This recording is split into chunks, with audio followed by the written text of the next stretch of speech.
കേന്ദ്ര മന്ത്രിസഭയിലേക്ക് പ്രവേശനം നേടിയ ജെ.പി. നദ്ദ സ്ഥാനം ഒഴിഞ്ഞപ്പോൾ ബി.ജെ.പിയുടെ ദേശീയ അധ്യക്ഷ പദവിയിലേക്ക് എത്തുന്നത് ആരെന്നത് ഉറ്റുനോക്കുകയാണ് പാർട്ടി പ്രവർത്തകർ.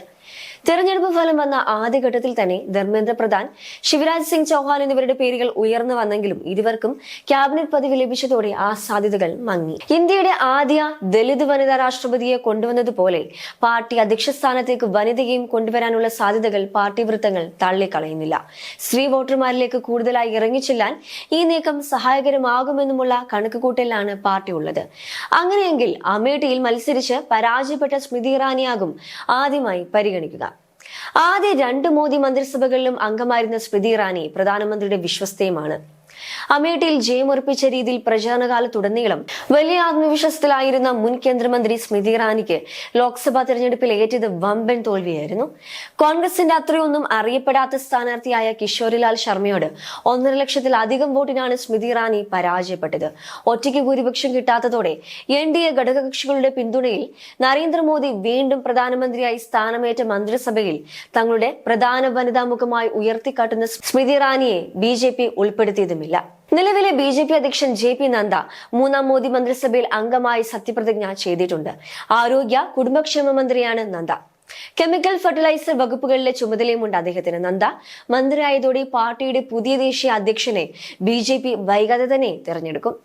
പാർട്ടിയുടെ ദേശീയ പ്രസിഡന്റായി സ്മൃതി ഇറാനിയുടെ പേര് സജീവ പരിഗണനയിൽ ഉണ്ടെന്നാണ് പ്രമുഖ ദേശീയ മാധ്യമങ്ങൾ റിപ്പോർട്ട് ചെയ്യുന്നത്. അങ്ങനെ വന്നാൽ ഇത് ആദ്യമായി ആയിരിക്കും പാർട്ടിക്ക് വനിതയായ ദേശീയ പ്രസിഡന്റ് ഉണ്ടാവുക. 1980-ൽ പാർട്ടി രൂപവൽകൃതമായ ശേഷം ഇതുവരെ ഒരു വനിതാ പ്രസിഡന്റ് സ്ഥാനത്ത് എത്തിയിട്ടില്ല. സംസ്ഥാന നിയമസഭകളിലും ലോക്സഭയിലും സ്ത്രീകൾക്ക് കുറഞ്ഞത് 33% സീറ്റുകൾ ഉറപ്പാക്കാനാണ് ബി.ജെ.പിയുടെ നിയമനിർമ്മാണം ലക്ഷ്യമിടുന്നത്. മുൻ പ്രധാനമന്ത്രിയായ അടൽ ബിഹാരി വാജ്പേയി ആയിരുന്നു പാർട്ടിയുടെ ആദ്യ അധ്യക്ഷൻ. പിന്നീട് എൽ.കെ. അദ്വാനി, മുരളി മനോഹർ ജോഷി, കുശബാബു താക്കറെ, ബംഗരു ലക്ഷ്മൺ, ജനകൃഷ്ണമൂർത്തി, വെങ്കയ്യ നായിഡു, രാജ്നാഥ് സിംഗ്, നിതിൻ ഗഡ്കരി, അമിത് ഷാ, ജെ.പി. നദ്ദ എന്നിവർ പാർട്ടി അധ്യക്ഷന്മാരായി. 2019-ൽ പാർട്ടിയുടെ വർക്കിംഗ് പ്രസിഡന്റായി ചുമതലയേറ്റ നദ്ദ 2020 ജനുവരിയിൽ മുഴുവൻ സമയ പ്രസിഡന്റുമായി. സ്മൃതി ഇറാനിക്ക് പകരം 3ാം മോദി മന്ത്രിസഭയിൽ ജാർഖണ്ഡിൽ നിന്നുള്ള ബി.ജെ.പിയുടെ പിന്നാക്ക നേതാവ് അന്നപൂർണ ദേവിയാണ് കേന്ദ്ര വനിതാ മന്ത്രിസ്ഥാനത്തേക്ക് പരിഗണിച്ചത്. ഇക്കഴിഞ്ഞ ലോക്സഭാ തെരഞ്ഞെടുപ്പിൽ ഉത്തർപ്രദേശിൽ ബി.ജെ.പിക്ക് 33 സീറ്റുകളിൽ മാത്രമാണ് വിജയിക്കുവാൻ സാധിച്ചത്. അമേഠിയിൽ കിഷോറിലാൽ ശർമ്മയോട് സ്മൃതി ഇറാനിക്കേറ്റ കനത്ത പ്രഹരം ഇക്കുറി പാർട്ടിയെ ഞെട്ടിച്ച പരാജയം തന്നെയായിരുന്നു.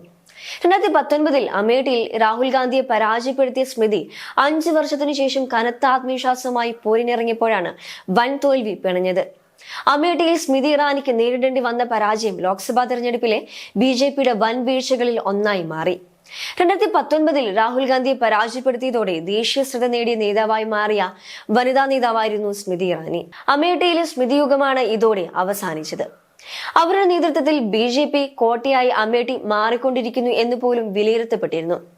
സ്മൃതിക്ക് മുന്നിൽ വീണ്ടും ഒരു തോൽവി രാഷ്ട്രീയമായി രാഹുലിന് ദോഷം ചെയ്യുമെന്ന് വിലയിരുത്തിയ നേതൃത്വം അമേഠിയിൽ മത്സരിച്ചാൽ പ്രചാരണത്തിന് രാഹുലിന് കൂടുതൽ സമയം അവിടെ ചിലവഴിക്കേണ്ടി വരുമെന്നും ചിന്തിച്ചു.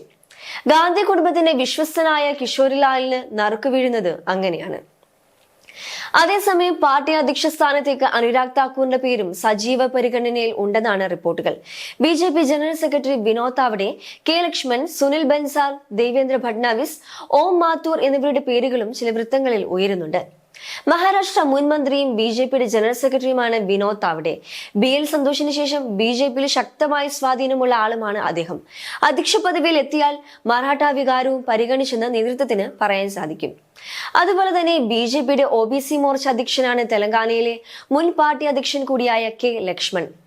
ദക്ഷിണേന്ത്യയിൽ തെലങ്കാനയിൽ കൂടുതൽ ശ്രദ്ധ കേന്ദ്രീകരിക്കാൻ കെ ലക്ഷ്മണന്റെ പദവി പാർട്ടിക്ക് ഉപകാരപ്പെടുമെന്നും വിലയിരുത്തലുണ്ട്.